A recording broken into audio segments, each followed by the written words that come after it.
And it came to pass in Iconium, that they went both together into the synagogue of the Jews, and so spake, that a great multitude both of the Jews and also of the Greeks believed. But the unbelieving Jews stirred up the Gentiles, and made their minds evil affected against the brethren. Long time therefore abode they speaking boldly in the Lord, which gave testimony unto the word of his grace, and granted signs and wonders to be done by their hands. But the multitude of the city was divided, and part held with the Jews, and part with the apostles. And when there was an assault made both of the Gentiles, and also of the Jews with their rulers, to use them despitefully, and to stone them, they were ware of it, and fled unto Lystra and Derbe, cities of Lycaonia, and unto the region that lieth round about. And there they preached the gospel. And there sat a certain man at Lystra, impotent in his feet, being a cripple from his mother's womb,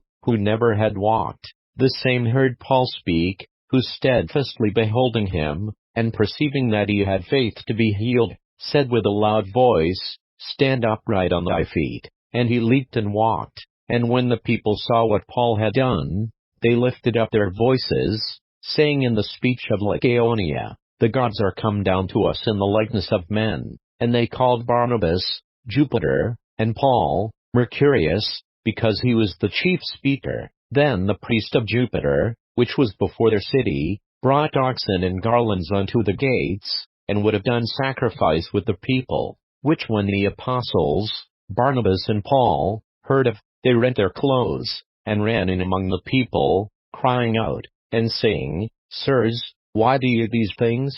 We also are men of like passions with you, and preach unto you that you should turn from these vanities unto the living God, which made heaven, and earth, and the sea, and all things that are therein, who in times past suffered all nations to walk in their own ways. Nevertheless he left not himself without witness, in that he did good, and gave us rain from heaven, and fruitful seasons, filling our hearts with food and gladness. And with these sayings scarce restrained they the people, that they had not done sacrifice unto them. And there came thither certain Jews from Antioch and Iconium, who persuaded the people, and, having stoned Paul, drew him out of the city, supposing he had been dead. Howbeit, as the disciples stood round about him, he rose up, and came into the city, and the next day he departed with Barnabas to Derbe. And when they had preached the gospel to that city, and had taught many, they returned again to Lystra, and to Iconium,